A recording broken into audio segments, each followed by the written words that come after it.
Bases dropped on Thursday. I'm sorry about 906. Full disclosure, I saw that Jason had caught up with Nick Moreno, and that interview is on the Off the Woodwork side of things over at 92.9 The Game. Now that Nick has signed his first team deal, very, very cool. So Jason caught up with Nick, and you can listen to that over there. John, hear you there. Thanks for hanging out with us here. And morning, Abby, morning, Alex. Hour number one is going to be like Major League Soccer, news of the morning, getting you ready for the rest of the day. And the remainder of the show, hour number two, is going to be Kaylor Hodges from the USL Show. And we're going to talk USL playoffs. And I don't know if Kaylor remembers this, but they are now going to be, since we are now in the postseason, it is going to be weekly visits on Thursday with our friends from the USL Show. So the bat signal is out for them. And Kaylor will be here at 10 o'clock. And Niko Moreno and our friend from Pulso Sports on the Soccer Bar is going to be hanging out with us at 10:30. He'll close everything down, and we'll get you ready for the weekend. We'll kind of start getting you ready for the weekend and decision day and all that kind of stuff. So MLS-y kind of things, world kind of things here in hour number one, and Kaylor Hodges and Niko Moreno in hour number two. And this is where we bring in Jared Smith. Hello, John. What is up, sir? Oh my God. Well, open-ended question. Yeah. Well, I mean, I was trying to split my time last night between watching Charlotte try not to bleed out. Spoiler alert: they bled out, and watching Sam Houston State trying to find that first win. They did not. They did not find it. Almost had a 4th and goal stop in overtime, and then proceeded to forget how to Proceeded to forget how to not get sacked. Yeah. Sam Houston State, for the OSG sports review side of things, Sam Houston's in their first year of Confusa. It's their first year of being here as a Division I football program. They're over so far. And you figured that this might be one of those games last night on one of the insert college football networks here that gives you the midweek madness games. Florida International in Texas to take on Sam Houston State. Sam Houston State, very, very competitive bunch. And you figured that this might be the game where they could go up and get their first win in Division I, but it was not to be the case. And you're thinking maybe after it can't all be JMU. No, and apparently the NCAA and Charlie Baker got a note from the Attorney General of the state of Virginia. The Attorney General of the state of Virginia was like, bruh, we've already got 6 wins. I want to wave my hand in the air and say that we should be bowl eligible. Charlie Baker's like, well, bruh, when you move to Division I from 1AA, there's a 2-year waiting period. You can't be immediately eligible. The only way that you can is if there are not enough teams that are 500 or better. And so the Virginia Attorney General tried to, I don't know if he's a JMU grad or not, but he tried to sit there, non-zero chance, point at Harrisonburg, Virginia, and go, psst, they're already 6-0, but they've got a 2-year waiting period, sir. For what it's worth, John calling it 1AA and not FCS just tells you that John has been here, has been a part of the college football wars for much longer than a lot of people have. Yeah, Division I, that is Division not a bad I. Thing. That's not a criticism or a slight. It's John's a veteran of these wars. Mm-hmm. He has seen. John remembers when Georgia Southern was winning 1AA national championships, going away and playing these blood sport matchups with App State, where it was, man, like FCS 1AA App State Georgia Southern games were just one step short of like an Eastern European war. Yeah, it was. And they still hate each other so much. Yeah, they do. And I still hate the fact that Eric Russell's not in the College Football Hall of Fame. Well, that too. It's weird. It's very weird that Paul Johnson's going in, which I think it's one of those things where, like, if Herc's not in, Paul should be in. No. They should both be in. Mm-hmm. PJ should be in, and I'm glad he's going in. It's still very weird that Erk is not in. Like, Yeah, it's bad. They should fix that. They should have fixed that years ago. At this point, it's just weird that they haven't done it. It's almost like it's a slight at this point, Yeah. like you're dealing with a 5-year-old and you've told them to put on their shoes and they have decided, well, guess exactly what I'm not going to do. It's Yes. almost at this point like they're keeping Erg out of spite. Yeah. Michael Head, who is of a shared demographic, also calls it 1AA. His version of the alphabet soup, he goes, FCS and FBS is dumb. I don't disagree at all. Michael, it is dumb. Dumb. D-U-M, dumb. So, yeah. So the fact that it's 1AA to us of a certain age. FCS is dumb. FBS is dumb. Irk Russell not being in the College Football Hall of Fame is dumb. All of the above is dumb.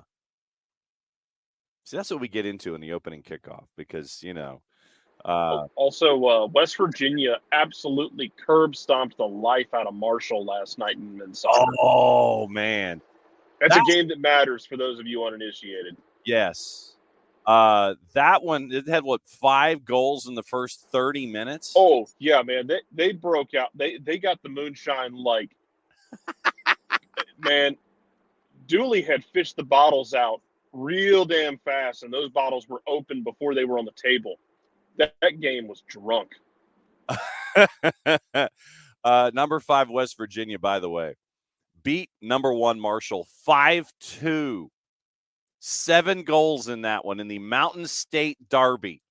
It literally has a name. I mean, I think you were right. I think there were like 3 or 4 goals in the first 25 minutes. Yeah. I mean, it was off the rails to start. It's beautiful. And our friends at Blue Gold Sports have video of fans storming the field after West Virginia at number 5 knocks off Marshall 5-2. And, yes, Q Country Roads at that point. Okay, and I did not know that the name of the soccer stadium at West Virginia, and Bart can back me up on this, Dick Delesk Soccer Stadium. Beat 2, 3, 4. And surprising no one, it was packed. But, yeah, 7 goals, and it was 3-2 at the half. And there was a save by a West Virginia player off the line as a Marshall player tried to chip the keeper at the end of the first 45. Chipped the keeper. Defender made it back in time to clear the ball off the line and over the bar to keep it at 3-2 at the half. West Virginia goes on to win 5-2. It was crazy. It was stupid. It was nuts. 74th minute, they scored goal number 5. So number 5 beat number 1. Catch the highlights because, yeah, it was stupid. Oh, the ball was deflected too. Deflected at the top of the box. Marcus Caldera got his 12th of the season, 3rd of the match. So Marcus Caldera got a hattie against Marshall. That's what you're getting into when you want to watch Marshall and West Virginia play soccer. Stupid.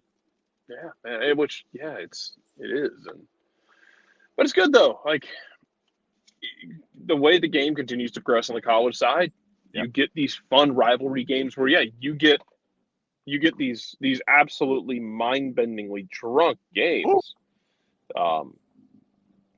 It's great, and it matters. Like, not only is it drunk, but everyone's in a bad mood because it's a tense game, because it matters to people, and it's a rivalry, and people are trash-talking each other.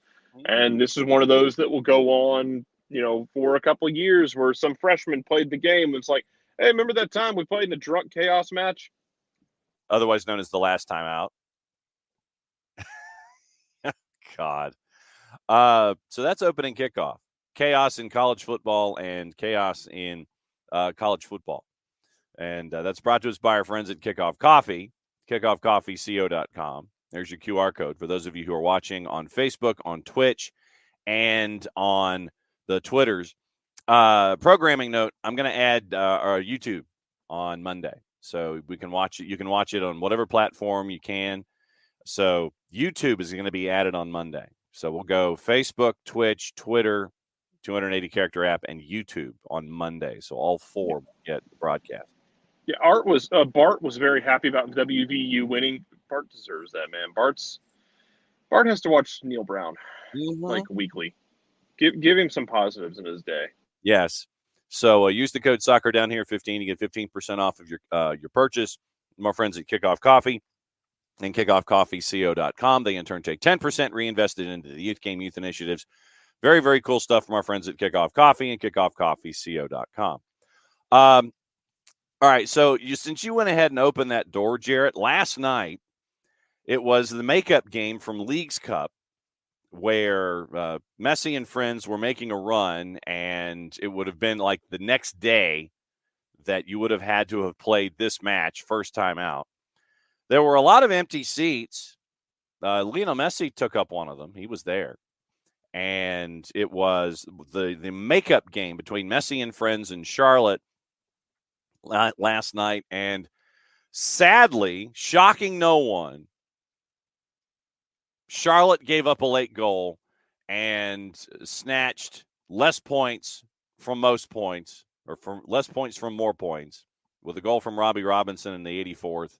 A 2-2 draw where Charlotte had the chance to really get themselves into the discussion for the postseason. Now they're in the discussion for really having to win at home on decision day and hope to God that others fall down and trip all over themselves. So 2-2 draw. Here's how it is down at the bottom of the table. In 8th right now, Montreal, 41 points. Remember, DC's in the barn, and they're eliminated. They've been staring at this for the last week and a half. It's been my favorite thing. DC's sitting it there and in a playoff spot, yet eliminated. Correct. Been magical. Yes. And then Wayne Rooney ends up spurning Saudi Arabia and goes to Birmingham City. Now, you've got 3 teams at 40 points. 1 match to go. New York and Chicago have the same record, 10-13-10. New York is way ahead, Red Bulls, on goal difference. They are 7 clear of Chicago on goal difference. We'll get into salaries coming up. You can thank Atlanta for that. Yes, you can. And then Charlotte, with their surrendering of 2 points last night, had they gotten the win last night, they would have been in 8th place. But no, we can't have that. So Charlotte, 9, 11, and 13. Basically, they need to win and hope that everyone else around them, and they've got to win big because they're -8 in goal difference. So they've got to put up a number against Miami on Saturday on decision day with a 6 o'clock kick at B of A and hope that everything else falls down around them. So 4 teams at 40 points. One's already eliminated. New York, Chicago, and Charlotte still chasing. Charlotte has 1 less win. They need to beat Miami and beat them badly to get into consideration and hope that everybody else falls down around themselves, meaning Chicago and Red Bulls and Montreal, to get into the playoffs. So Charlotte's got to win, and they got to get some help. And that -8 in goal difference is not going to help them out one bit. And the fun part of all of this is that if Montreal steps in a bear trap, this whole thing opens the hell up. Mm-hmm. I mean, Montreal's sitting at 41 right now, but if they decide to fall in a well, all of a sudden, it gets real weird really fast. Yeah, and Timmy's having to go to lower.com to take on Crew. Yeah. Yeah. And so to Abby's point, it'd have been cool for Charlotte to make the playoffs, especially for Anton. And we were talking about that last night after the game. That I know we've talked about it here before. We talked about it last week, I think. Is that, man, they really miss Anton, not just the human, but on the field. Yeah, like he was a veteran of this league and was a very good defender. And they really missed having him in this team, amongst many other things in life. Mm-hmm. And I know Christian Lattanzio was very vocally upset last night. He snapped at at least one reporter about they were asking about Kaylor Hodges, formerly of the Atlanta market. Yeah, man, careful going after Carol. Mm-hmm. Carol, keep a knife on her if she has to. She spent a lot of time around Bobby Cox in that Braves locker room. She ain't afraid. Check. But yeah, he was very. I think he was very cross about why are we discussing? We played well. We don't ever talk about that. Like early in the season, this is where the nuance comes into it, because early in the middle part of the season, you can have those conversations of, man, so and so is playing really well, but they can't seem to finish the job. See United, Atlanta. dropping points in the middle of the season, at the beginning of the season, the trip to Toronto, the weird ass DC game, the weird ass New England game, or not DC, but the New England game. Those are conversations where you can say, oh man, they played well, but they can't finish the damn job. They're going to have to learn how to do that if they don't want to be in a really weird spot come playoff time.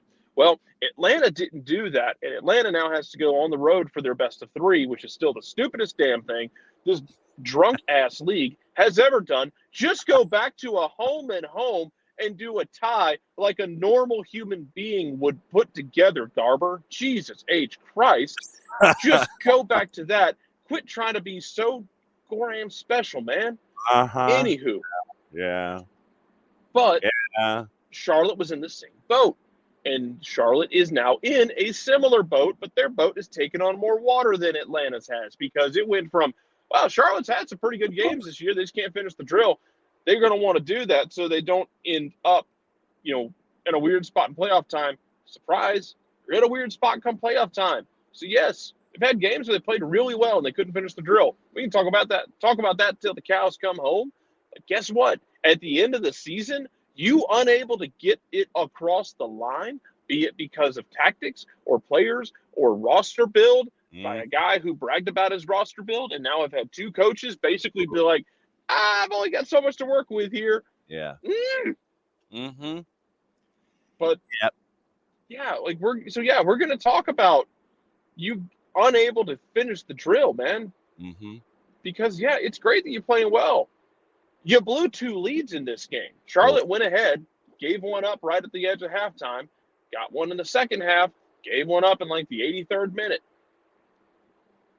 We've talked about it ad nauseum with Atlanta. We've talked about it, honestly, we talked about it with Columbus a bit too. Yeah. The Columbus just hasn't done it as frequently. They've also boat raced teams enough where they've been able to build that gap. It's harder to blow a 4-goal lead than it is a 1-goal lead. So go ahead. No, just here's the lineup last night for Charlotte. Well, first off, let's go ahead and give you the starting 11s. We'll compare contrast, shall we? In net last night from Messi and Friends, considering it was the and Friends, it was Drake Callender. Your back line, Noah Allen, Kamal Miller, Tomas Aviles, DeAndre Yedlin. The 4-3-3 gave you Diego Gomez, Sergi Busquets, and Gregory. Then up front, it's Farias Campagna and Nico Stefanelli. That's a pretty decent lineup. It's a decent lineup. It'll be better next year. I maintained that Miami had some fun moments this year that gave us the League Cup chaos. Watch Miami next year, because when they have an offseason to build this the way Tata Martino is going to want to build it, the back line will look better. Yeah. Let me see that. Yeah. But to your point, John, that's not bad. You can improve in some areas, but it's not bad. And Charlotte got 2 goals on the road where they have struggled at times in the past. They got 2 goals on the road. When you have had varying levels of bad times on the road and you get 2 goals, you have to win that game. You have to. You have to find a way to get it across. Now for Charlotte, it sucks. You're going to need things to kind of go your way, because you didn't finish the damn drill over and over again. In the same sense that Atlanta would be in the top 4 if they could finish the damn drill. Hell, go back and look at some of the games Atlanta's had. If they finish the Toronto game and they finish off the New England game, you're looking at you're staring at being in, I think, 3rd. Yeah. You're in pretty good shape at that point. That's why we talk about it sucks when you don't finish those games off. Yes, it's great you're playing well in the middle of the season, early in the season. When you drop points, though, it's come back to haunt you. Yeah. The starting lineup last night for Charlotte, Kalina in net, back 4, Nathan Byrne. Yes, 2,510 minutes worth of Nathan Byrne. Andrew Privet, who you signed on a supplemental. Then you've also got Melanda and Jalen Lindsay at the back. In the midfield, you've got Brant Bronico and Ashley Westwood. I thought Ashley Westwood was it was going to be one of those pickups that you got from. Let me see if I can get the Jason pronunciation correct. The Prim, and not really do a whole heck of a lot. I've been pleasantly surprised with bangers. Then in the leading toward the top, you've got Kerwin Vargas, who started last night. You've got De Jaegera, who started last night. Brek De Jaegera, who came in during the transfer window. You've got Uzviak, and you had Enzo Capetti up top. You had Shviderski on the bench, and I imagine that was load management getting ready for the weekend. On the bench, you had Awful, Carujo, Ajimong. Ajimong, for me, I can't wait to see him get more minutes in Major League Soccer, considering what we saw with Ajimong in MLS Next Pro and the early exit of Crown Legacy helps out the bench for Charlotte in getting guys like Ajimong available for you. Shviderski, Scott Arfield, Sobocinski, Gaines, and Justin Miram. Those were that was your lineup last night, and that was your availables last night in the first of the home and home here. But yeah, I mean, you're staring right now. You had Capetti scoring in the 45th. Stefanelli scored at 45 plus 6. Vargas scored in the 52nd. So you had a 1-0 and a 2-1 lead, and you gave it up with 6 to go. That's where you are right now with Charlotte. And I know that's a familiar refrain for a lot of folks. And you got work to do. But you got, you're looking at you got folks around you. And, I mean, legitimately right now, we know what Charlotte has. Chicago is dealing with NYC, and that is at Citi Field, 6:09 kick. So it is a manageable game for Chicago Fire. Then you're looking at Red Bulls. Red Bulls have to go to Geodis to take on Nashville. So it could be very, very interesting at 6:09 Eastern time, at least to start, as we keep an eye on Atlanta heading to Cincinnati to take on a Cincinnati team that ain't got nothing to play for. They just got to clock minutes. Right now, they're 8 points clear. They got nothing going on, and it's out of control. So it'll be interesting. Let's see. I'm efforting here. So filibuster for a second about Saturday, okay? I mean, no, we don't. I don't know what kit they're wearing. Yeah, take all three. Not sure off the top of my head what they're going to be doing. Yeah, it's going to be weird to watch this last games because they're going to be decision day is always fun, man, because you're always going to end up with these stretches where in the middle of the game, some teams might be in the playoffs, some teams might be hosting. They'll change who's playing who. I would assume that Jason and Mike will do what they've done in the past, which is kind of like have the bell going off in the background whenever there's something that happens. Yes. I would assume that will be a thing that they will do. And then once you get done with it all, the West Coast kicks off too. Yes. So basically, you get off the roller coaster and you get onto a different roller coaster. Yes. Yeah, that's kind of how it goes. And to your point about Charlotte, Charlotte is one of the things that is very funny to me about Charlotte is this is 2 years in a row now where they have gone into the season with kind of holes in that roster, like kind of issues where like, I don't know if that's going to work for you. And then they have improved it in the middle of the season. Like the Scott Arfield thing worked out better than I thought it would. I did not think Scott Arfield had that in his bag, but apparently he does. However, they need to stretch that into the beginning of the season. They need to have a good off season, and if that means Swiderski's gone, that means you can bring in another DP who fits what you want to do and wants to be there. Yeah, that too. That always helps. I mean, you look at that, and I mean, now that you've got 2 coaches in a row that are basically given what Zoran Krneta has given them, you're like, really? I mean, that to me, that to me speaks more about anything else. I mean, you had a great radio analogy yesterday about front offices in radio, and I thought that right now it's go ahead and explain your analogy, because I thought this was perfect. So in radio, the hierarchy of things goes, especially in the old school of radio, the radio of yesteryear, was the people in radio who made money generally were the morning drive, morning and afternoon drive. It's because most people are in the car in the morning and afternoon drive. You had your morning man was generally your big hitter. Think of your Stephen Vickeys in Atlanta, or your Moby in the morning, or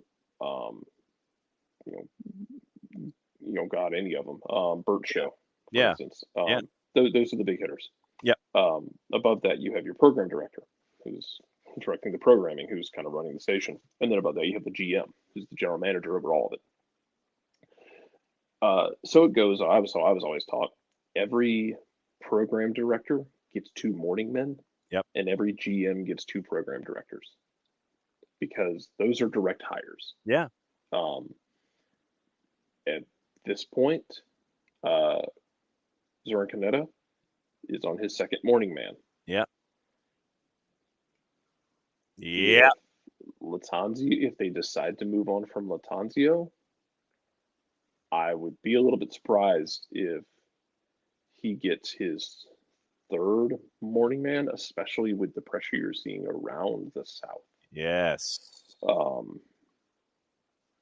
Just because, like, you don't even have the immediate moments of success to fall back on, like you had in Atlanta or in Nashville to a lesser extent. We've seen Orlando make changes as well, but you've gone through your 2 morning men at this point. This is your second one in Lattanzio, and he was a midseason hire. I mean, he wasn't like an outside. It was he took over when MAR was gone. But it still had the same ingredients in the kitchen. It does, and at some point you start. At some point you stop. At what point do you quit looking at the chef and look at what's in the kitchen? Look at the menu. Well, look at the ingredients. Add that too. And speaking of which, speaking of Charlotte, Willie P is going to join us 10:00 tomorrow.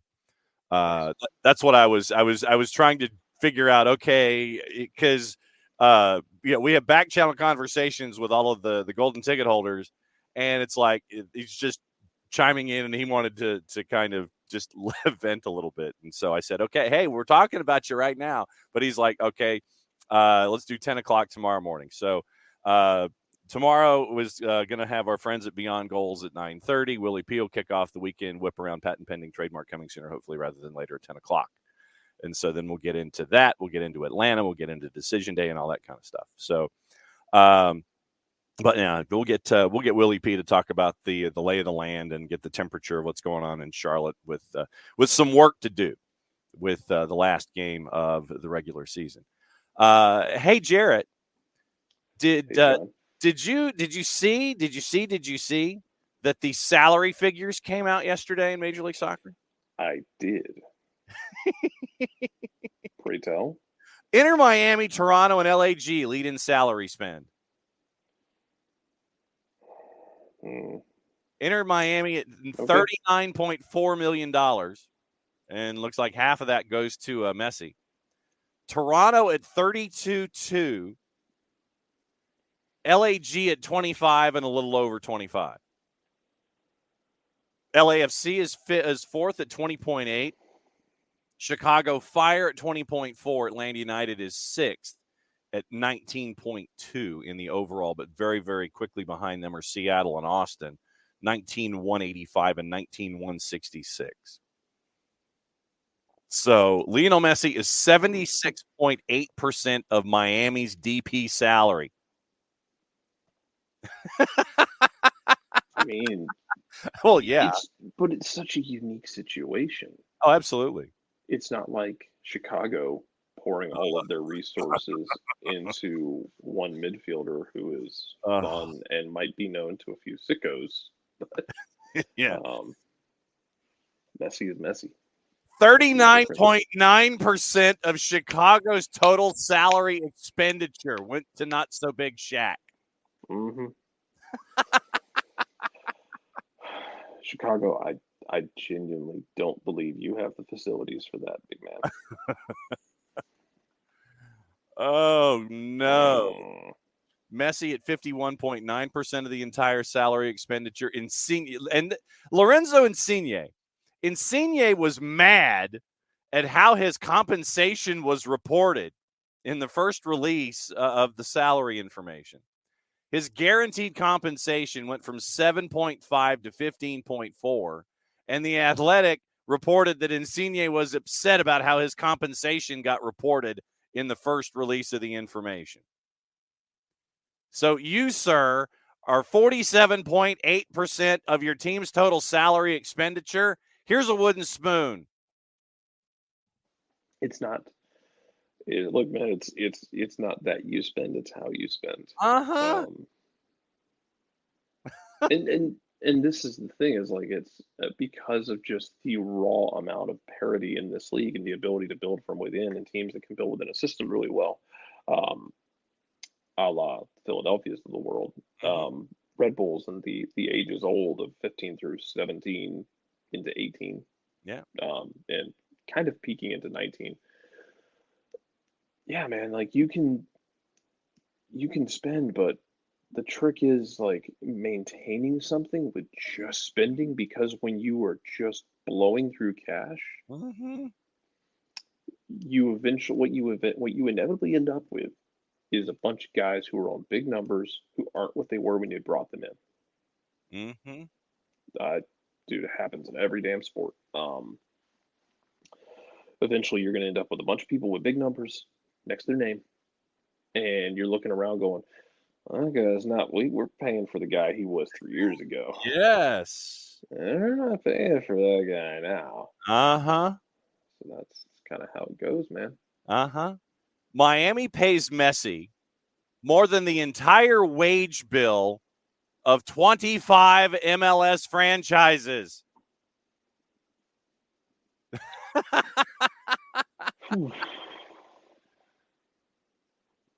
It's like, so you want one dude, or do you want Messi, or do you want dude? Start reporting their salaries and parts per Messi. Yes, please. Yes, Hutch, that would be pretty good. Yeah, if we could. Colorado's roster is 0.75 Messis. It might not even be that high. Well, hang on. Colorado. Stan Kroenke doesn't know how to measure a field to be wide enough for a soccer field. I doubt he knows how to measure to build a proper budget in MLS. True. Colorado, I believe, is 0.6 of a Messi. They are 3/5 of a Messi at 14,500, basically. Good God. Well, hey, you really want. I mean, Orlando City could have 2 Messis and 2 million left over. Well, maybe 1 million left over. Orlando City, 2 Messis and 1 million left over. And it's not just tied in strictly to how much teams are spending. Like, for instance, of the 4 teams that are in the championship series in baseball, 3 of them are in the top 5 in the league in spending. The Rangers are spending until there's blood coming out of their ears. Yeah. Philadelphia spends an obscene amount of money. Like, that is true. Good morning, Rich. I hope you're enjoying this, because it's the most absurd offensive explosion through a playoff run that I've ever seen.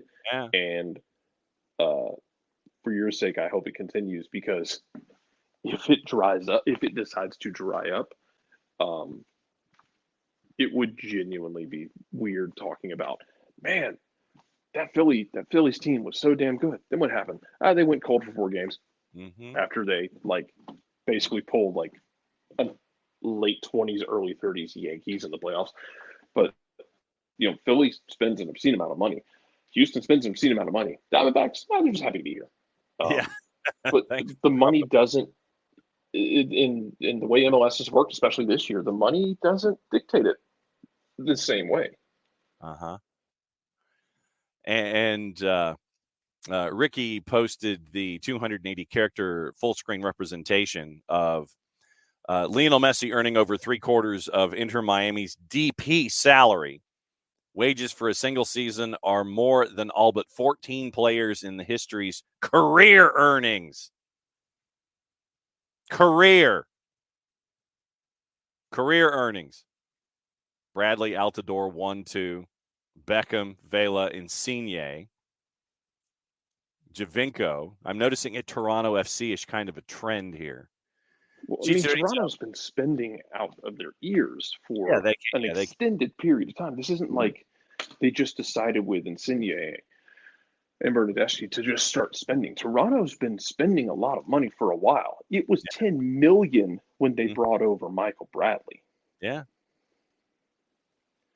So no, it's interesting though to sit here and look at career earnings in Major League Soccer. Toronto FC is 1, 2, 5, 6, and then you look in Lionel Messi right now is 15 career already. And by the way, that 20,446,000, that does not include any of the NIL deals. That's straight up cash, homie. Straight up cash. That does not include the Fanatics deal. It does not include the Apple piece. It does not include the Adidas piece of the action. None of the NIL stuff is listed. This is straight cash numbers right now. Yeah, and to Hutch's point, I wonder what Suarez thinks he's going to get in Miami. What they could do is clear a DP spot. Yeah, just buy. Or if the league adds another one. Yeah. Buy Gregory down. I would assume that Joseph will be off the books next year too. I would agree. Especially if you get Suarez, and especially if they keep Campana. Uh-huh. I would assume that means you try and find Joseph a new home. Agreed. Yeah, if you free up a DP spot, you pay Suarez whatever the hell you want. Uh-huh. Which would be hilarious because, like, if the bar graph... Or Luka Modric. Oh, God. Yeah, they've talked about Luka Modric, too. Okay. I mean... Okay. Now, according to the numbers, this is according to the numbers from the MLSPA, Sergi Busquets is making just under $2 million in guaranteed compensation in 23. Jordi Alba's making $1.25 million.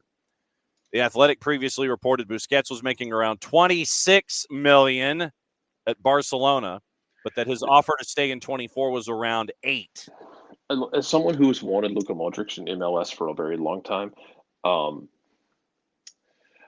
that is an obscene amount of ground you are asking a guy like Gregory to cover. Yeah. If it's like Messi, Busquets, and like Luka,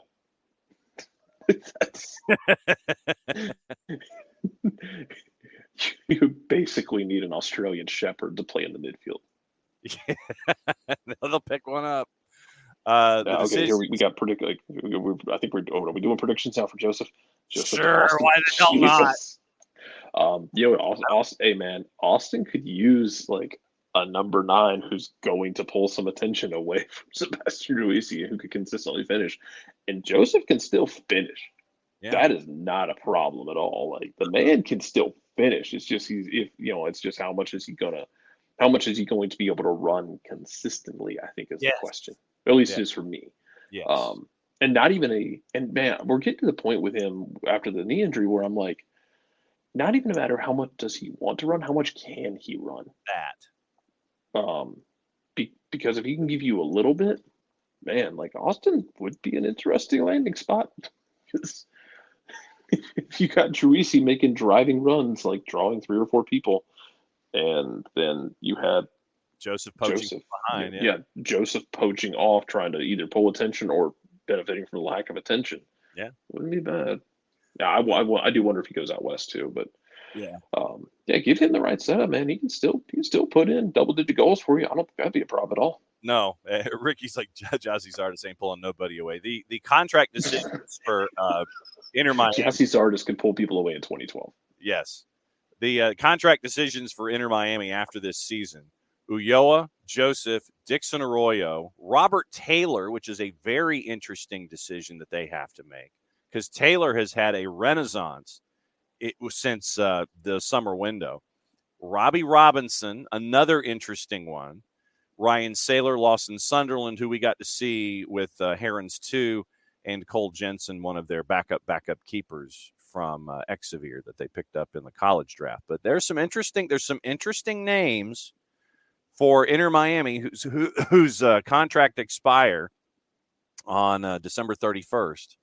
So literally, you could be watching the college football semifinals or determining who's going to be staying or going for Inter Miami, looking at Ulloa, Joseph, Dixon Arroyo, Robert Taylor, Robbie Robinson, Ryan Saylor, Lawson Sunderland, who is sneaky talented in MLS Next Pro, and Cole Jensen. So that's what Inter Miami is having to stare at come the end of the calendar year. So it's very, very intriguing because, like I said, there's talk of Luka Modric, there's talk of Suarez wanting to come and finish his career out with his buddy Messi.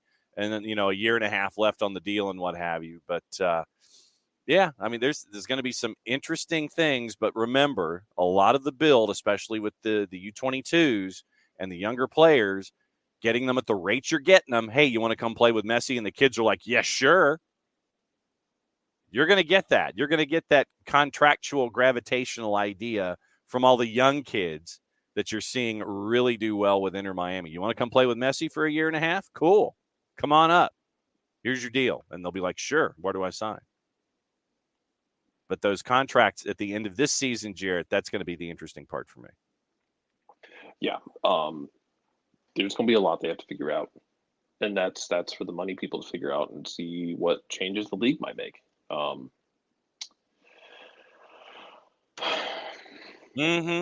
yeah, I mean, it's going to be a lot to figure out. But it is very exciting for like a full year of Leo next year. Yes. A full year of Leo in a situation where he's going to be qualifying for a World Cup and his buddy isn't going to be qualifying against him for Brazil. Can we just talk about El Hilal in that picture? Sure. Because, okay, I'm assuming most of you sickos have seen this. That Neymar blew his ACL up. Not the only guy, by the way, who blew his ACL up. We'll get to that in a minute. Torn ACL and meniscus in his left knee during the qualifying loss to Uruguay back on Tuesday. Dude, that's like a Marcus Ingram thing, if you remember the legendary South Carolina running back. Oh, Marcus Lattimore, excuse me. Marcus Lattimore, who was just an absolute joy to watch in the early 2010s. Yep. For South Carolina football, during the era of Alshon Jeffrey and Steven Garcia.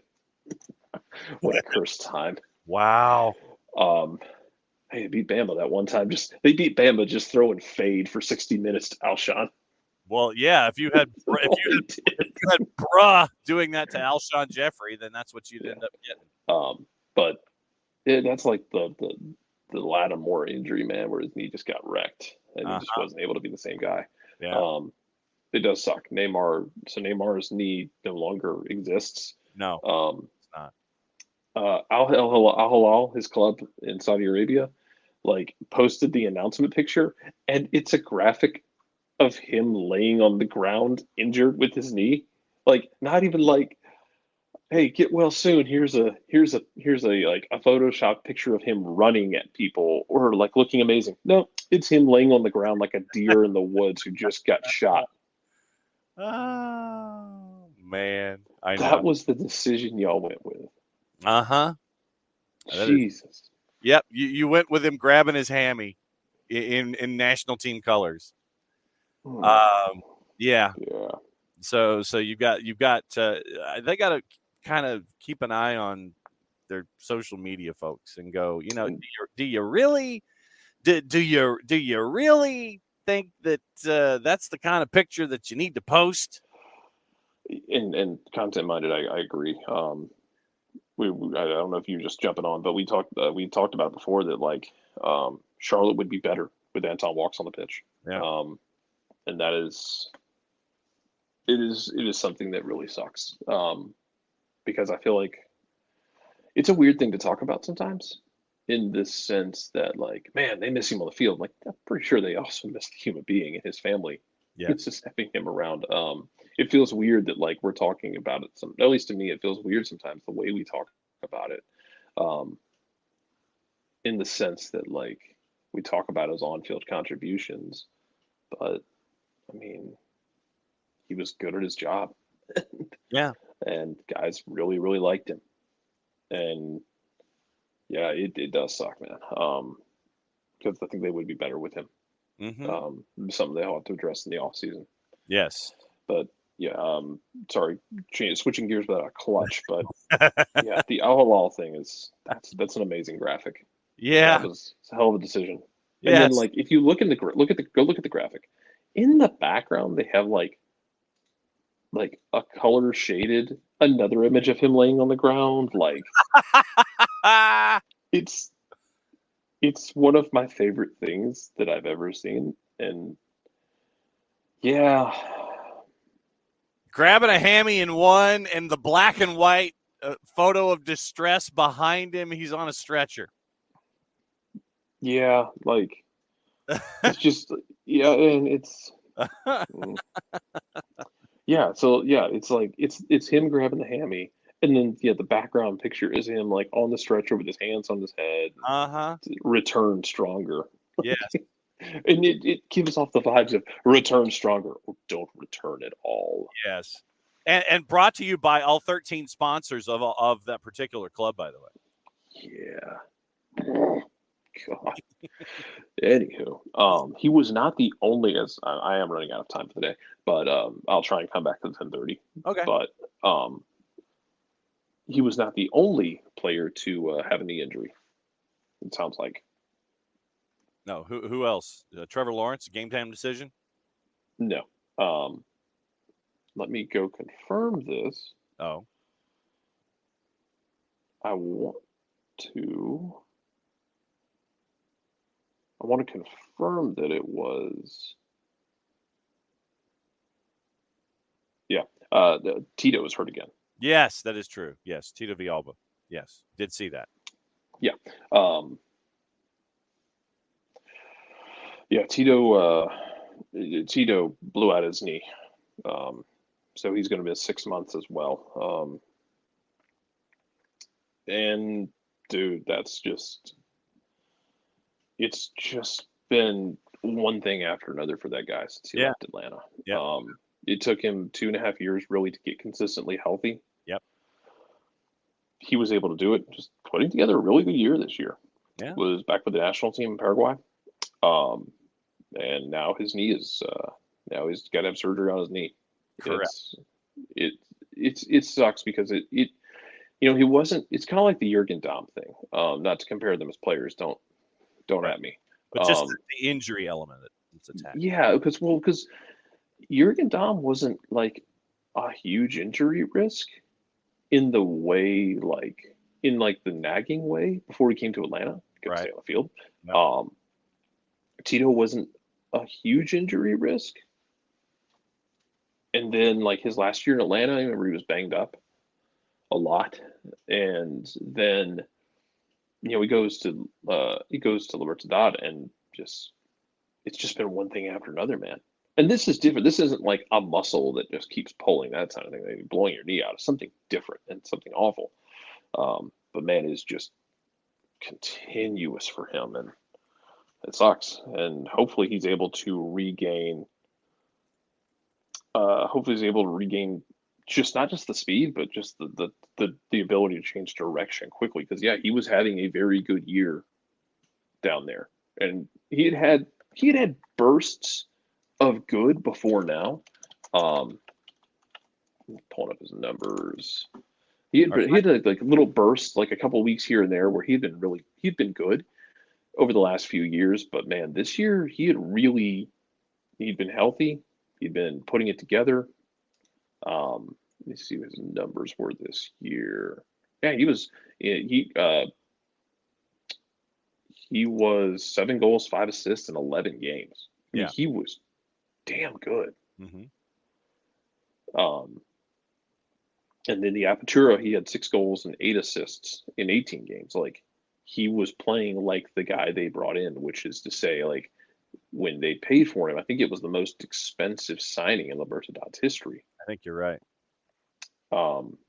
Really struggled to stay on the field, got on the field, was starting to put up those numbers like you knew he could.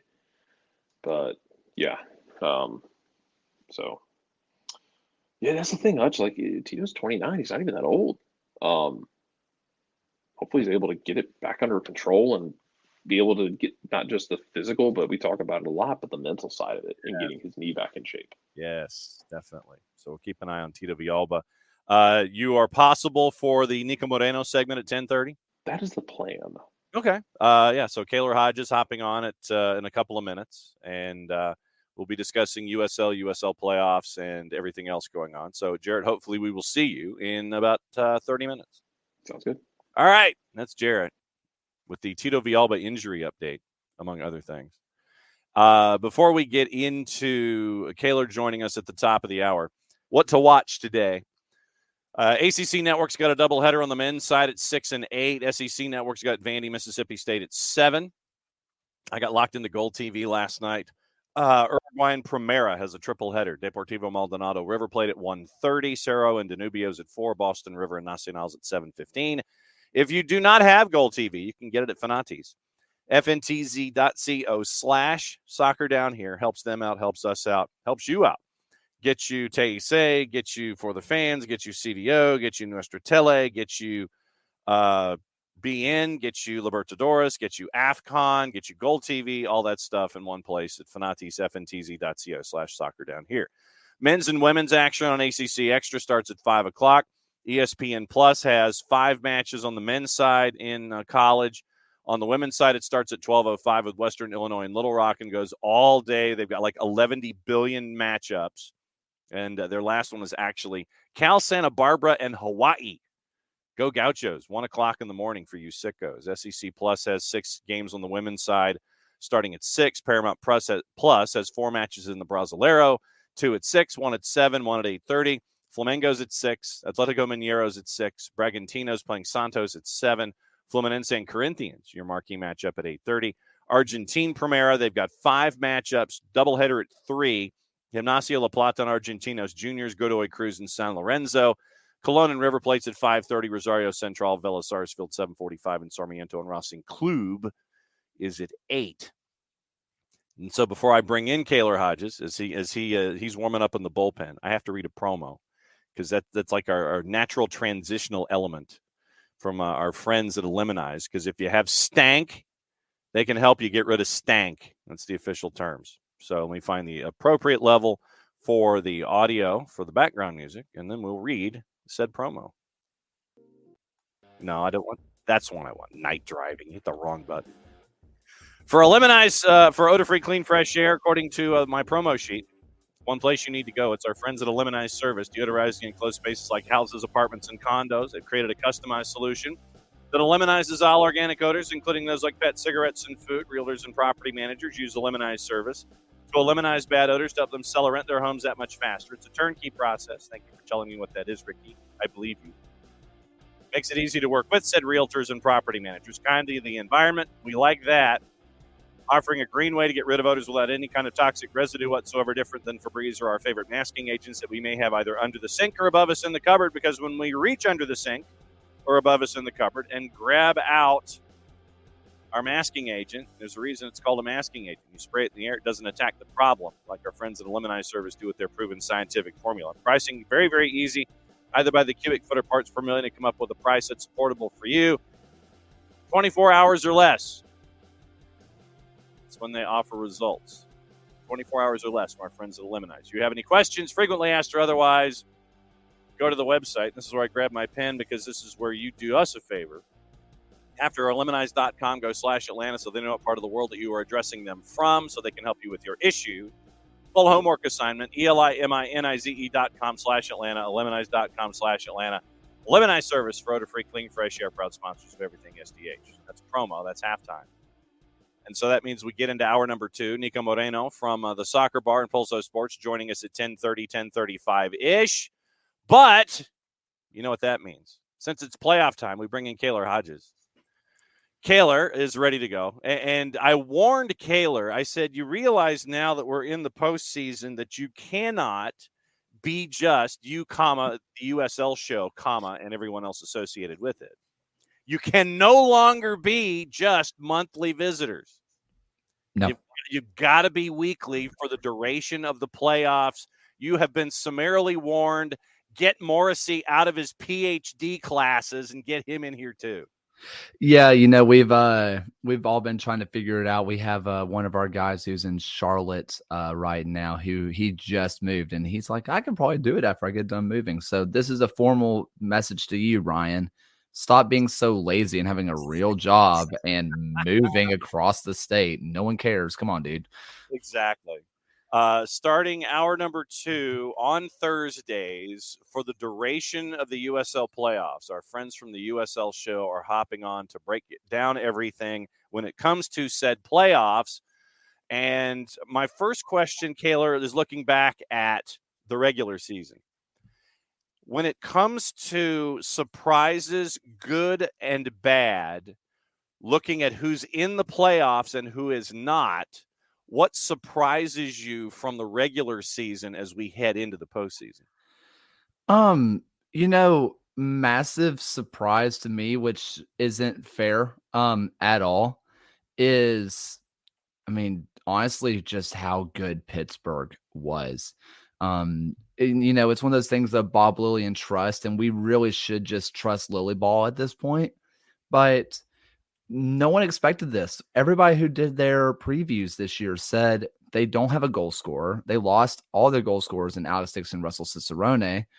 Their back line is not what it once was. It felt like they got good guys, but who was going to back them up? We didn't know where it was going to come from. And even Dikwa, if you talk to people from St. Louis and other places, they made stops along the way, none of them thought this was him. Nobody thought he had this in his locker. And really, it was just one of those things that nobody had faith in them. And, in Lily Ball, you trust, you have to now. Well, but the thing is, he's going to yell at you if you don't. This is true. This is very true. We talked to Brandon Miller a while back, and he was talking about how he got told that he won, I think it was goalkeeper of the year in the USL in 2015, I do believe. And within, he was like, hey, congrats on that. By the way, you have 2 days to clear out your locker. There's just no filter on this guy. This is just who he is. But this really is the best Pittsburgh team that I can remember in a long time. And it's a shock considering that they lost all of their guys. And I think there's a reason for that. We might talk about that later. As for a shock of bad, I'm a little bit shocked of Oakland. Paul Blanchett had a career year, and they do this every year where they kind of sneak into the playoffs and then they just beat somebody. That's kind of their thing. And I thought this year was shaping up to be a good year. And then they lose their best players and they trade them away. And Paul Blanchett, who was a shooting dummy all year long, eventually started to have a little bit of holes in your game because you cannot do that for 34 games. And they missed the playoffs. And I was shocked because there was a while where I thought they were real deal title contenders. And then they completely and totally just went. Literally, it's like Wile E. Coyote missing the Roadrunner at the edge of the cliff, and you just kind of look over the edge and you just see the roots sadly just kind of work their way down. And you see the puff of smoke at the bottom. Yeah. When you mentioned, well, since you're talking Pittsburgh, let's go ahead and keep talking Pittsburgh. Dikwa got your golden boot. Bob Lilly still continues to yell and scream and get results. Yeah, well, but you're saying that there's some other stuff at play here about how folks are either responding to or not responding to Bob Lilly. What's going on? Dikwa, he is as number 9 can get. Yeah. Think about MLS. Think about Europe. Think about USL, think about UPSL, NPSL, any of the whatever you want acronyms that we have in the United States. Mm-hmm. How many goal scorers? How many people can you think of with 20 plus goals with 0 assists? Wow. And honestly, I think it comes with a ruthlessness. And I think that they were kind of missing that last year. Yeah. Russell Cicerone is equal distributor as he is scorer. Same with Alex Dixon. Yep. And this is the first time that Bob Lilly has had a true replacement for a guy like Niko Brett, who Niko Brett was bona fide goal scorer, does not assist very much, just ruthless in front of net. In a weird way, I don't want to say that Bob Lilly Ball, I don't want to mean Lilly Ball got pretty, but I feel like they got people up front who were looking for two options to pass or score. Meanwhile, Deke was like, I'm getting my foot through the ball and it's going into the back of the net. Yeah. Who cares if there's a pass beside me? I'm shooting. And I think that kind of ruthlessness, along with the ruthlessness of their backline, complements each other really well. And I think that's what's elevated this team from being pretty good to honestly one of the best teams I've seen in a long time. So is it safe to say that they are your favorite period, not just Eastern Conference, but favorite?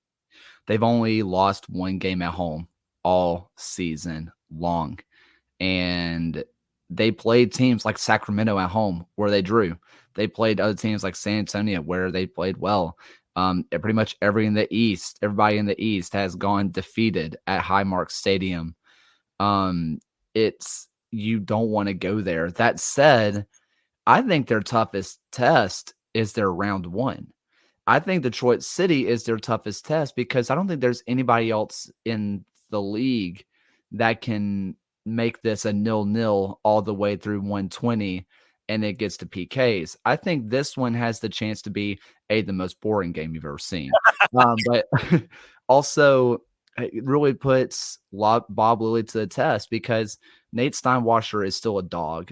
I mean, you still have Zach Carroll, you still have Amu Mensah, you still have Michael Bryant, who they will stand on their head and they love it. They love doing the dirty work. There's nothing they enjoy more. And let's say Detroit City gets one. They get one goal from somewhere. Who knows? Magic can happen. I don't see more than 2 goals going against this Detroit City team in a way. So this one has the best chance of going 0-0, 1-1 into PKs. And from there, you kind of have, Waite is great, but Nate Steinwasser is kind of a different cat. And I think that's kind of what you're looking at. Yeah. That to me is very, very interesting. You go on decision day and you mentioned mucking it up, and that's what Detroit City did. The game in Pittsburgh didn't necessarily mean a whole hell of a lot, but you got to see at Keyworth, they just kind of mucked it up to where they wouldn't lose the game. Yep. And they got the point they needed. The Miami FC had to go to Sacramento, get a result they didn't. And so because of the way the tiebreakers work and it's head-to-head, Detroit City goes in over the Miami FC and becomes your 8 seed to play Pittsburgh in round number 1. Your 2-7, Tampa Bay, and a group that you kind of get to see a whole lot of on a day-to-day basis. Birmingham. Is this one Tampa Bay's and Birmingham is chasing right now, you think? Birmingham versus Tampa Bay is the only matchup in all of the round 1 playoffs that one team swept the series. No other sweeps happened in all the playoffs between League One and the championship. And Birmingham took it. Birmingham took the sweep. And I think, really get into the nitty gritty. I talked to a couple of guys this last couple of weeks of that, or the last couple of days, talking about this. Legion have found a system in the 4-1-4-1 that works best for them. Yeah. I think this is the system that Legion should have been playing all year, but I also think it's the one system that Tampa Bay can exploit perfectly. And when Legion beat Tampa Bay both times, they're playing a 4-2-3-1 with Matthew Corcoran who is a U17 capped player now and is going to be sold for a lot of money. And they had Anderson Asiedu, who, while on the roster, is no longer with the club. Your backup CDM is Mikey Lopez, who's been in the door since literal day one, but he has an injury. And so you're left with Enzo Martinez playing CDM. And while he's capable, he's more than competent there. I trust him there. If you're going to beat Tampa Bay, you have to have a strong spine. And I think a part of that is having two holding midfielders, and that's a part of shutting them down because Cal Jennings, Dennis, JJ Williams, Leo Fernandez, if he gets some playing time, Lewis Hilton, that center of the field is so strong that if you don't concede the wings and if you only focus on the center and you say you can beat us out wide, we will not give you the center, that's the way to beat them. But if you're in a 4-1-4-1 and you only have that one CDM back there, good luck. There's just so much firepower. I think that Tampa Bay takes it. What about Indy and Charleston? I mean, Charleston for me sometimes ends up like the Forrest Gump box of chocolates. Yep. And you're trying to figure out which version of Ben Pierman's group you're going to get. They finished up with the 3, and they kind of stumbled at the end, losing 2 of their last 3. Indy for me can be sneaky, and I think that they've kind of flown below the radar in the Eastern Conference. I don't know why that is, but it just seems like they just kind of done their thing. They're a 500 club. They've won 2 of their last 3, unbeaten in their last 3, and they were unbeaten in 4 of their last 5. I think Indy can cause problems for Charleston here in round 1. I think when you look at the table, it doesn't really show Indy that well because it is hard to fathom just how bad Indy was to start the season. They were. And then they caught fire, right? Meanwhile, you talk about this Charleston team and just how they were just kind of floating. And frankly, their defense at times was pretty rough. But with the addition of Mark Segbers, who is playing on the left and not the right side that we're used to, Dodson still, playing on the right side. I think defensively it's a little bit more sound than it was. I think a big deal here is I think all 3 of those games, the 2 of the last 3 defeats, Fidel Barajas was with Mexico. Yeah. And I hate to say that one player can do that, but he's the first player to get named to, that top 60 Wonder Kids list in USL history. He is that guy. He is that kind of player that can really, flip this game on its head. And Marcanis, really did a good job at filling in, but no one in this league is Fidel Barajas. And I think that is enough to really flip it on its head. That said, this Indy team, they have the team to do it. They're not afraid. They get jokingly called the 2018 All-Stars for a reason, but also they've been there. They've done that. They've won it. They've been to every place that you can imagine and won. You have to back them there, but also Charleston at home is such a fortress to the point that they added seats this year to fit in more fans. They added seating. You don't see that a lot in the USL where midway through a year, they say we don't have enough seats for people.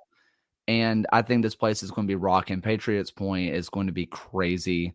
I think Indy is one of the better teams one of the teams that I think could take it from Charleston, but it's hard for me to see Charleston losing at home.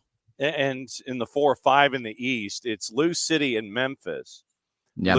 Lou City for me, I haven't been able to get a good gauge on them all season long. It's like when you think that they're going to get a good run of form, then they stub their toe and, then they fall off the scooter and they scrape themselves on the sidewalk. And with Memphis's firepower, I will admit that for me, the midseason deal with FC Tulsa with Rodrigo and Philip Goodrum changing locations. Yeah.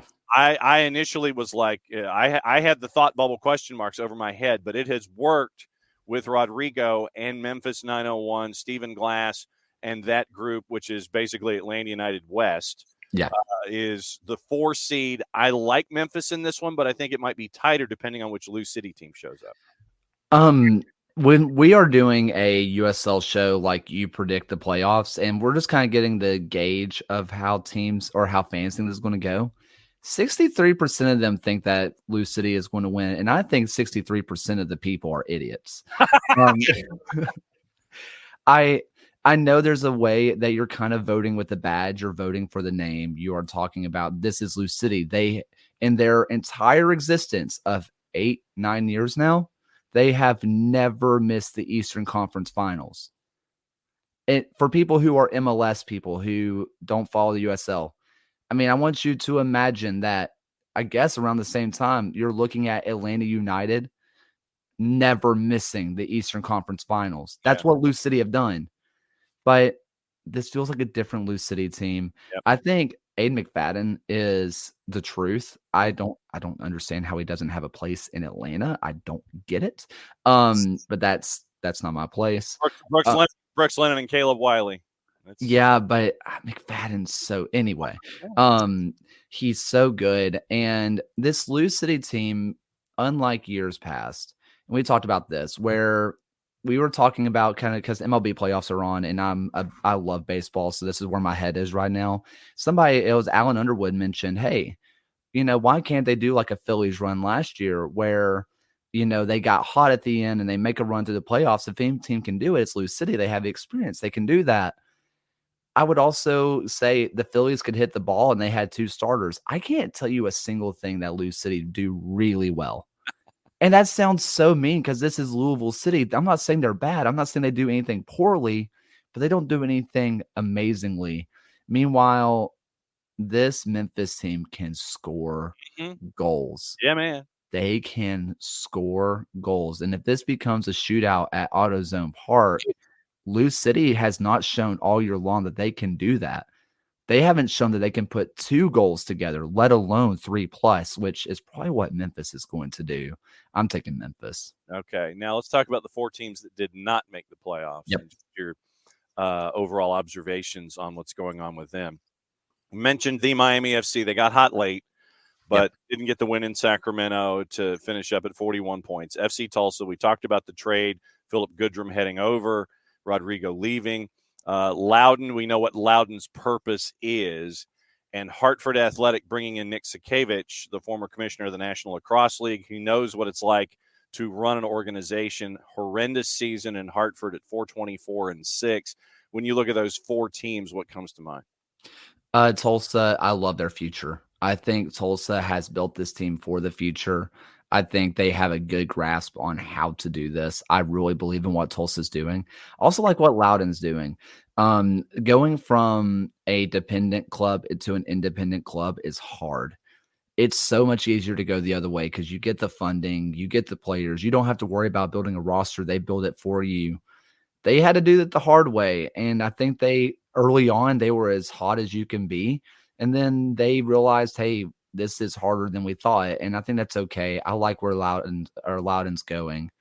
The Miami, I've said it before, until they show me that they can, I don't believe in them. Yeah. I just don't. And yes, they got hot at the very end, but we do this every year. Well, this Miami team, look at the names on the paper, look who they have, and they got hot at the end. They can make a real run. No, they can't. They can't until they prove to me that they can. No, they can't. And Hartford has the lowest point total in USL history that was not from a 2 team. Yeah. You would have guessed that was going to be Las Vegas Lights. No, this Hartford team was miserable. And they can score goals. Prince is a good player. I really rate Joe Rice, their keeper. And I know you look at the goals scored and you say, no way. But also that back line was horrendous and awful. It's one of those back lines. And I say this and it sounds awful. But if you're a USL team, you see the people on that back line, and it's one of those situations of we don't want them. Look at what they did. And that sounds awful, but that's real. And Hartford, they have one of the best fan bases in the USL, straight up. They are so loyal. They are great. And they just have not been rewarded. And it drives me crazy, but they're just bad. All right, so let's do the same thing with the teams that didn't make it in the West. You talked about Roots. RGV had a bit of a rush at the end, and they got the win at the end, but they just came up short. Yep. You talked about Roots. Monterey Bay started out great, and then that group just literally the engine fell out on the curb, the hood went up, oil went everywhere, and that car was just smoking on the side of the road for the longest time. And you talked about Vegas, but the 4 teams that didn't make it in the West. Monterey Bay is the team that I believe in kind of the most. they have this issue, though, where we talked about it before about their shots on goal to goal percentage. It's still crazy. If I'm remembering right, I think it's still hovering around 35 to 40%. Just under half of their shots on target go in. The issue is that the games that they don't score, they don't put a single shot on target. And it's just one of those things that I don't understand it, but I'd still believe in the players. I think their back line is real if they can keep it together. I kind of hurt for them because it felt like this was the year and I was really believing in it. For Oakland, you got to do something with that back line to help out Paul Blanchette. Yep. You lose Neville to international, and this was a back line that was already fighting for its life that just got its life support pulled. The lights is the lights. That's all I have to say about that. Yes. And RGV, they always seem to backdoor their way in. Every single year, they backdoor their way in, and they came dang close. If they hold off Sacramento, they're in. They were up 3-1, I think, and then they managed, or 2-1, 2-0, and then they fall apart, and that's kind of been RGV's season. I question the I guess I don't know how to say this nice. I question the ownership there. Yeah. Because it feels like every year. And they also a team that went from dependent to independent, going from Dynamo to being their own thing. Right. But it's been long enough. They should figure it out. I kind of question the commitment there. And if this next year they don't put together a more competitive team, I don't know how much more you're going to be seeing RGV in the championship anyway. Okay. Well, that's what League One is for in the situations like that. And they need a presence in the Midwest without question. The 8 that did make it, New Mexico United won 3 on the spin to get in. They are the 8, but it's crazy. It's like there's 2 groups basically when it comes to your point totals, and Sacramento. Yes. And I want to plug what Morrissey wrote, and it wasn't a depressing song. It was a song about his MVP, and it's someone tight to Atlanta United folks, and who would they remember with Atlanta United too, and Jack Gurr. I'll ask you about your MVP candidate in Morrissey's column at the end. Is it Sacramento and everybody else for you, or can a team like San Antonio, who knows what it means to get through a postseason, knows what it means to win a championship, knows what it takes, can they be a team to work their way through? You talk about Sacramento, and they're so good. And there's one thing we always talk about on the USL show. Sacramento does not lose at home. They don't. In the last 2 years, they have lost 3 times at home. In the last 2 calendar years, they have lost 3 times. They don't lose at home. They are truly the indomitable at home. Meanwhile, New Mexico, they did not backdoor their way in. They look dang good. And they have this press that is crazy. Zico Bailey has moved from a wingback position into playing more central midfield, and he is just hyper press. And their wingers are dropping in deep and defending like their lives depend on it. They are, once they get a lead, they really back in. And Sacramento had the scoring talent to do it. Aforementioned earlier, Russell Cicerone, very good at soccer. This is the first time in, I think, 5 years that Sacramento have had a double-digit goal scorer. And you think of them as being a good team, but they've always been good by committee. They have a guy now, and I think that's scary. I think this is another one of those matchups that if Sacramento's going to lose, I think it's going to be to New Mexico. I think it's going to be this 1 versus 8. New Mexico is hot. Their press is incredible. And if they can get that goal, their defense has looked solid lately. And I think that this is one where Sacramento need to be careful. You're talking about San Antonio. I don't know how I feel about them. Yeah. They have a similar team as last year, but the self-proclaimed mentality monsters, which we got a funny quote a few months ago that I think about a lot, is self-proclaiming mentality monsters is like nicknaming yourself T-Bone. It's kind of the same thing. The mentality's gone. Where is it?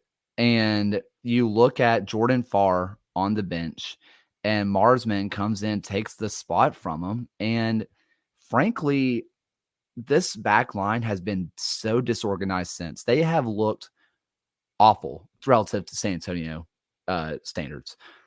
Farr keeps that back line more in check. So do you put Farr in to have more defensive capability? Well, he hasn't played in 5 games. Do you put someone cold in? I don't know. And this Colorado Springs team is a real dark horse to win it all because it depends on which one you get. They more than anybody else. I have no idea which Colorado Springs team is showing up, which one made it to the airport. You have no clue. But if it's the one that has been good recently, good luck to anybody playing them. They're so good offensively. And I just don't know if I trust this San Antonio back line, which I cannot believe I'm saying that. Your 2-7 is Orange County, who's got another 10 years, in Irvine going up against El Paso. Phoenix kind of hiccuped their way in, only had 3 points in their last 5 games. They go up against Loyal. Get your Loyal gear now. Switchbacks in San Antonio, I think, take the over when it comes to your point totals, when it comes to opening round matchups with this one. You see a point total, go over it. I think that you're going to get a lot of points at Widener and at Toyota. Before you go, mentioned Morrissey's column where he decided that Jack Gurr from Sacramento is his MVP. Who is your MVP? Wholeheartedly agree. Wow. I think it's Jack Gurr. Okay. I have said it since, I think, week 4 on the USL show. So I feel like I can save receipts here. I've been saying it since the beginning of the season that Jack Gurr is the best player in the league. I really think so. And what he's doing from a right back position is incredible. Is he going to get it? If I had a vote, that's where my vote would go. But probably not. Most people are probably going to vote for Dikwa because goals. Understood. But last year should have been Tainer, in my opinion. It wasn't. This year should be Jack Gurr. Jack Gurr is the best player in the USL, and I don't think it's close. Wow. He's incredible. If you have not watched him recently, do it. Just focus on the right back.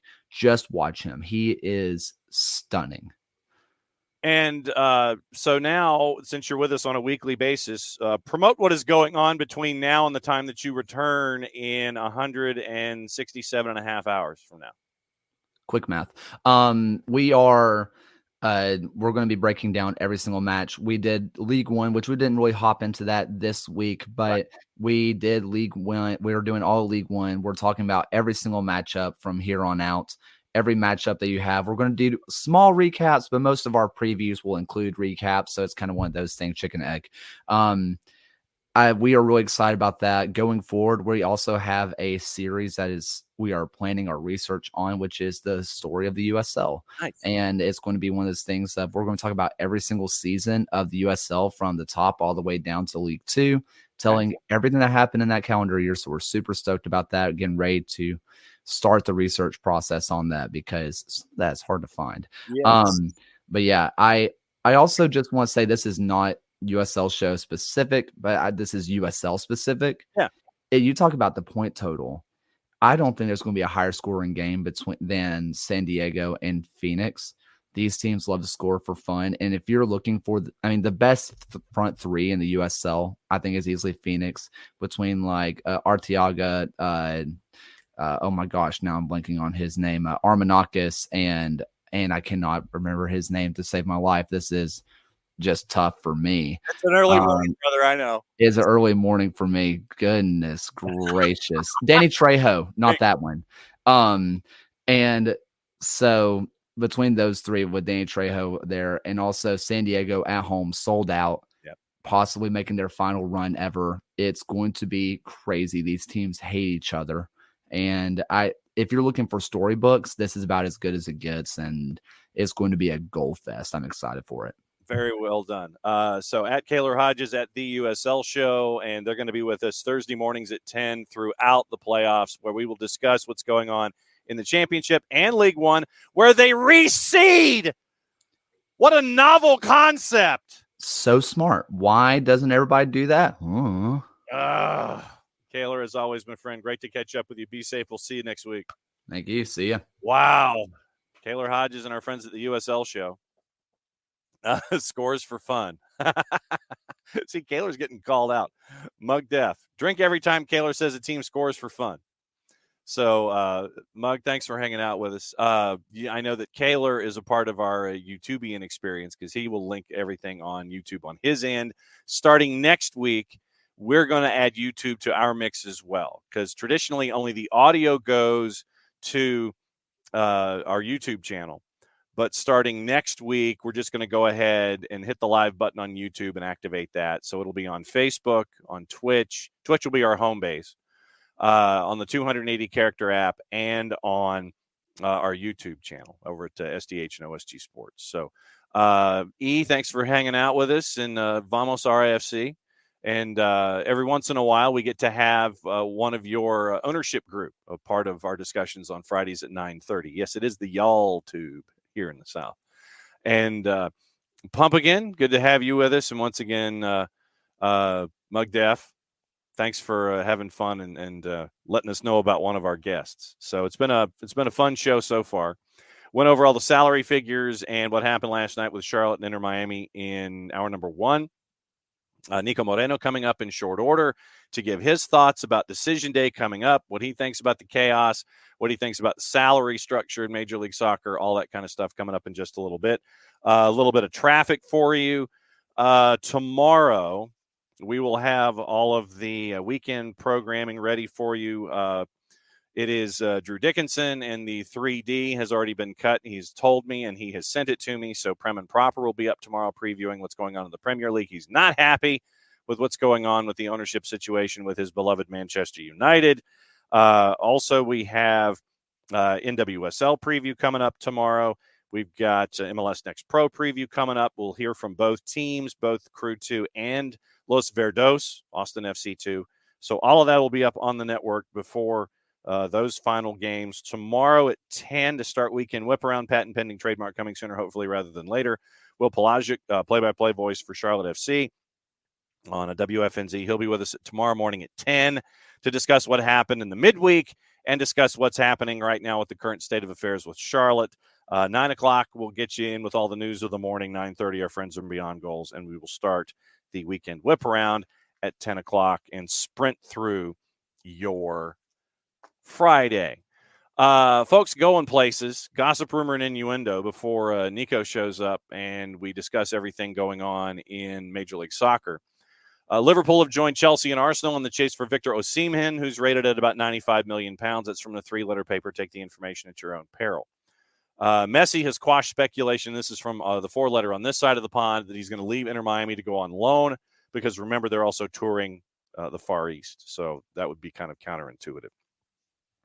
Inter Miami, according to the Daily Mirror, hope to bring in Luis Suarez to join the club to join up with Messi.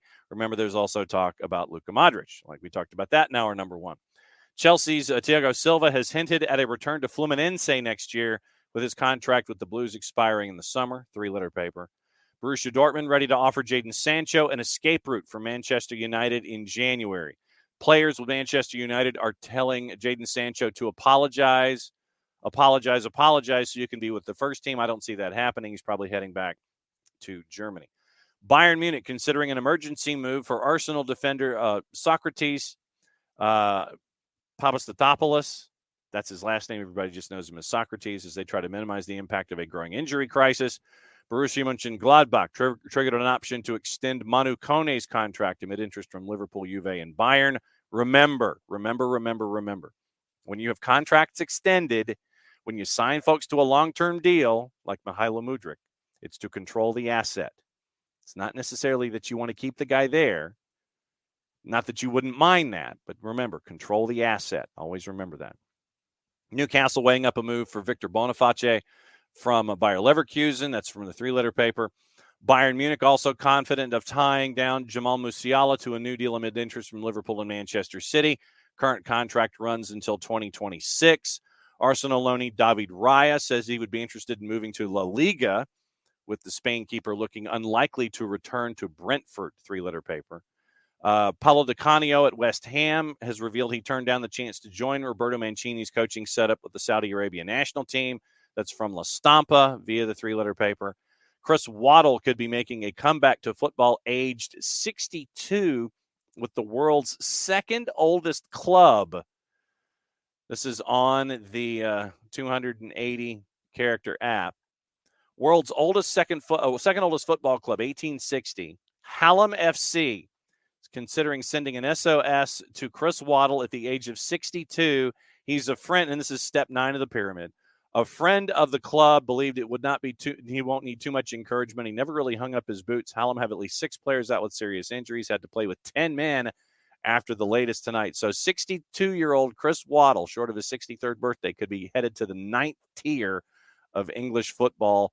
I just hope that if he goes, he doesn't get injured and gets out of there in one piece. Please, please, please just get out of there in one piece. So that was interesting. And Rangers have approached Brighton's head of recruitment, Sam Jewell, who's behind some of the Seagulls' biggest signings. That's from our friends at the Star. That's your gossip, rumor, and innuendo.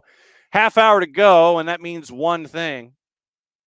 That means that I got to go find some music real quick because there's a special intro for this dude when he drops in on Thursdays at 10:30 to talk about stuff. I found the intro. Here it is.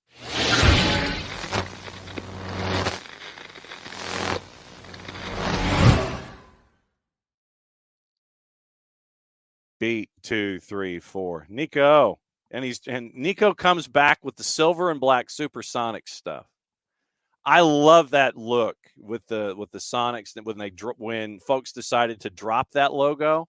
I thought that was one of the coolest things that you could have done. And I will also say that there better be an NBA team at Climate Pledge in the near future because you guys got screwed when Oklahoma City, when the Sonics left to go to OKC. You need the NBA back there in Seattle, my friend. Yeah, I sure hope so. John, SDH family, happy to be here. And yes, actually, the Seattle crowd has been showing up to every single exhibition game that happens over here in the city just to show that they will come out. The Kraken crowd is outstanding every single time. Even the Mariners had incredible success in attendance this year, despite them continuously disappointing this city. So that should tell you enough about what an NBA team would do for this city. I still remember going to the Sonics games, watching Ray Allen and Vladimir Ramanovich, Rasheed Wallace, all these guys. Not Rasheed Wallace, I'm sorry. Rashad Lewis. Lord have mercy. Luke Ridnour, all those guys that were just so cool to watch back then. And by the way, with the sport on ice there at Climate Pledge, the boss has converted into a Kraken fan out of the blocks. She goes around the house wearing octopus gear, man. She's locked in. Oh, I love it, man. I got to get some gear myself. I got to get into hockey. I've only gone to one game. Need to get out there a little more, learn more about the game, and get going because it's fun. It's electric energy, and Climate Pledge Arena is a beautiful spot to go. All right. So now that we have discussed everything going on in the Pacific Northwest, we'll see you next week. No, kidding. Yay! I want to start with a couple of different things before we get into previewing the weekend and play cliffhanger and go red light, yellow light, green light. It's your world, man. I just live in it.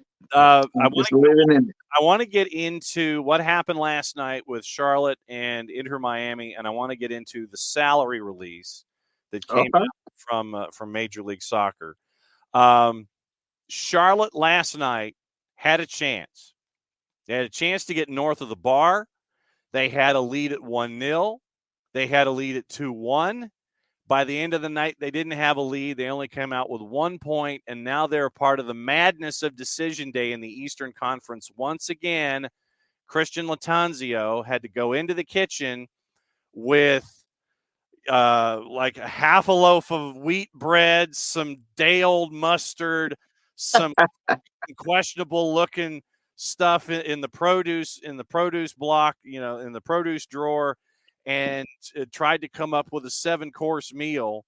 And he, it's like, and I know that folks in Charlotte are kind of sitting there, and it was a missed opportunity for them last night. I mean, but that's Charlotte in a nutshell, right? That's Charlotte in general this season, ups and downs, inconsistent play, scratching your head constantly about lineup decisions. and I actually thought Inter Miami was the better team over the 90 minutes. Yes, Charlotte had the lead often, but were they the better side? Not really. I thought that Miami had more possession, more purposeful possession. I thought that their passing patterns and how quickly they were getting behind that defensive line for Charlotte that has been abysmal said a lot about Inter Miami. I mean, they get a goal taken back. They had a lot of chances. Stefanelli misses one in front of goal. Oh no, I'm sorry. I think it was Neil, the one that misses in front of goal. Stefanelli did have another one. Robert Taylor gets in there, misses a couple. So I thought Inter Miami was good. They were aggressive. They put the ball in prime scoring positions. They just couldn't finish. So, yes, Charlotte misses an opportunity because they had a way to do what? Manage the game, and they didn't quite do that, which is, again, something that they need to absolutely do. And now they put themselves in a real pickle because they'll play this team all over again. And if Tata Martino saw anything of what we saw just sitting in my couch with some chips in my hand, I knew that he's going to break that team down. He's going to expose absolutely every weakness that they had. And Charlotte just needs to figure out a way to be more consistent. And even when they're ahead with the ball, I continue to believe that this team has no idea who their best players are and the way they fit. Vargas, I thought, was really good, but he was also very sporadic at times. His defending lacks at times when it comes to pressure, that counter press. So I, all in all, think Charlotte just continues to be a very mid team that yesterday got lucky getting the draw, to be quite honest. So then the question is, and tomorrow morning at 10, we'll have Will Pelagic, the play-by-play voice for Charlotte FC, on the show with us to kind of help preview our weekend. How much of this is on MAR and Christian Latanzio, and how much of this is on Zoran Cornetta for not going to the grocery store and laying stuff out? And it's like, bro, what do you need? What do you need for your party? Zoran Cornetta goes to the store, comes back with like a Craftsman tool set and a mop instead of like actual food. How much of this is on Cornetta? And because you would think that when you look at what you got with MAR, saying that his team was effed going into a season, and then you end up with Latanzio, who finishes, and now Latanzio seems to be dealing with the same issues. Yes, you brought in Ashley Westwood and Scott Arfield, and that has helped you out, but it doesn't seem like how much of this is on those two coaches and how much of this is on Zoran Cornetta, I guess, is my question. I think it's a little bit of both, but ultimately, I think Latanzio had done more with less time and a less cohesive unit in some sort of way. And I think he tried just too many things out. I feel like the locker room as well hasn't been managed properly. So although, yes, we can go to front office and say this team on paper needs to be better for this era of MLS, especially in the East. But all in all, I think Latanzio has been too inconsistent with his tactics, his ability to know when to get this team to force play, and defensively just been so poor all around. You talk to this fan base, right, that they expect so much, and they thought Copetti was going to be this amazing attribute because he had the criteria, he had the trajectory of being a guy that should come into MLS and be amazing, but he just was never put, in my opinion, in a position to really exploit what he can bring to the table. So yes, front office has part to do with this, but I think Latanzio, looking at this roster, could have still done better. And it's going to be chaos on decision day in the Eastern Conference because you've got the 5, the 6, the 7 in play. You've got the 3 and the 4 in play. And you've got the 8 and the 9 in play. And you can go back as far basically as 13 mathematically to figure out what can go on in the Eastern Conference. In the West, it is all caps. They've locked it down. Craziness can be the 2, the 3, the 4. Craziness could also be the 4, the 5, and the 6. Craziness could also be the 7, the 8, the 9, the 10, the 11. So you got 3 batches of crazy in the Western Conference coming up this weekend. You do. Absolutely. I mean, it's insane. And the craziest thing is to look at the table and see that Minnesota still has a chance, and there's all kinds of charades happening with who's leading this team and what message did you really send your squad by firing the coach when you really did. And now you're in a position where, hey, we're going to play the way we played the last time we were on the season, but we're probably not going to get 4 from Pookie. So where can we get goals from? We got to be more ready because we're not going to play LA Galaxy all over again. Sporting Kansas City is actually being a team on the come up with probably the comeback player of the year in Alan Pulido. So this is a good squad. So it's going to be interesting how it plays out. But that's the crazy part about the West is that half of these teams I thought I could write off like 2 weeks ago, and now they got every chance to make it. Absolutely insane, and we'll go over these matchups here. But first off, before we get into the weekend, time to play a red light, yellow light, green light heading into Decision Day. Okay. One of the most impactful, knowledgeable gentlemen in the planet lets us know heading into the most important weekend of the regular season where things are happening simultaneously, 6 o'clock, 9 o'clock Eastern time. The red light, the yellow light, and the green light, because there is chaos. It is on multiple levels, as we have just discussed. So what direction do you want to go first? Do you want to go green to red? Do you want to go red to green? Your red light, yellow light, green light heading into Decision Day. Let's go ahead and go with red light, because I'm gonna give you a pretender that maybe people still believe that can make the playoffs, and I don't believe it. And that's the Chicago Fire. This is the team that I'm gonna go with because yes, you saw a fantastic performance from them against Miami. Shaqiri saw a stadium full and wanted to put on a show, and the whole team had a decent game, and then they go a flop over against Charlotte, who we just talked about, and I just told you exactly why you shouldn't be losing 2-0 if you're really on a run.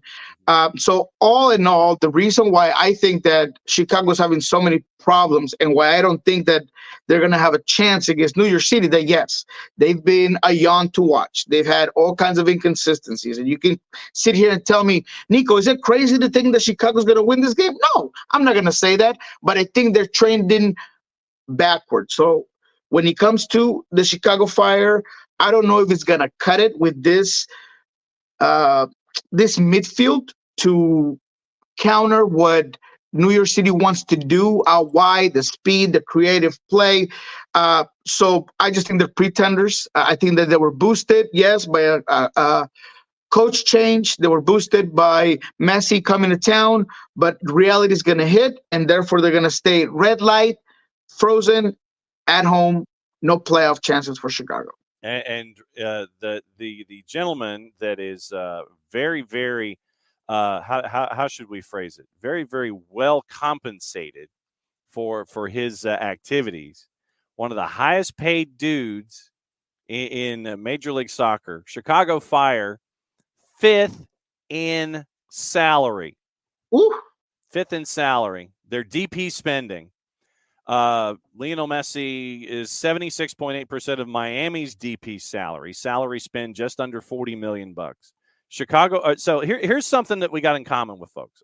Inter Miami, Toronto is number 2, LAG is number 3, LAFC is number 4, Chicago's number 5. That's your salary spend. Top 5 Major League Soccer.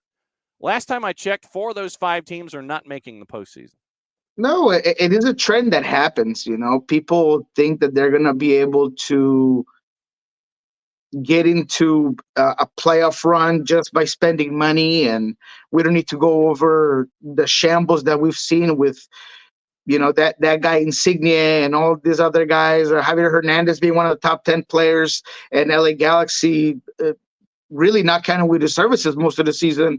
And you can go back to last season and figure out that he just hasn't been working. So all in all, when you get a team like St. Louis to come in and say, hey, we're going to bring a guy that has an idea, an identity, a style of play, and then we're going to load him up with exactly what he needs to make that work, then you realize, hey, maybe we should go that route and just provide a guy the tools to execute what he has developed and what he presented us with and the reason why we brought him in, and maybe not worry so much about filling up the seats by bringing older players or big name players, because guys like Lowen have shown you what they can do. Guys like Klaus, a guy like Jokini that not revived his career, but he's just having a breakout season. Sam Adeniran, the rest of that back line. I mean, that's what I think we're trending on. Not that MLS is not spending money, because that's not what I'm saying. They're spending money, but there are teams that know how to do it and teams that don't. How many times did we have Cincinnati at the top of this list years back, and they were the last and worst team in the league? A lot of times. But you get a change in coaching, you get a change in the front office, and he makes a change, you get a cohesive unit, and now you're taking the shield home. So those are the difference that really make MLS so hard to really figure out at times, and there's so much equality, but you can do it. It's not all about the money. And Not So Big Shaq is 39.9% of total salary expenditure for Chicago. Ooh. Almost 40%. Oh, that's just I don't know. I don't want to call it just throwing money down a garbage chute, but I mean, it's about as close to it as you can get. All right, so then who's your yellow light now that we've talked about all the red light in Chicago? Man, my yellow light is a team that is such a headache to watch. And you, first of all, it's one of my disappointments of the season in general, because they're a squad that went from developing players by putting them in on the field. They have this great academy and they sold players young and all of these things. And this year, they brought in experienced players. They're bringing guys to win now. And they've been as inconsistent as any team in the league. And I'm talking about Dallas, FC Dallas. My goodness, that Colorado game that they played, it was Colorado. They could have been sitting here pretty, having a good time eating popcorn, or maybe just eliminate, still having to prepare, but in a much better position by beating Colorado, a team that we know that is bottom of the table, a team that hasn't shown you absolutely anything. And you go and put that performance with that type of squad. I mean, it's hard to watch. I feel sometimes for Ferreira, he tries to be that guy that's dynamic, that's creative, that does this and the other, but the team doesn't find consistency in the final third. In midfield is as easy as walking around any convenience stores of your choosing. I was going to say a name. I'm glad I didn't, because they don't sponsor us. So we're not going to say their name, but it's that easy. Pamako and whoever they put on right next to him just doesn't work. There's nobody recovering the ball. There's no defensive pressure. They have a hard time pressing high. And so because of that, I think Dallas is another pretender in general, but they'll probably get in because they have enough draws to get them there. But this is not a team that I see doing anything in the West. Green light. Oh, green light is simple. And I'm going to try to not give you much more other than the fact that I have perhaps I haven't given them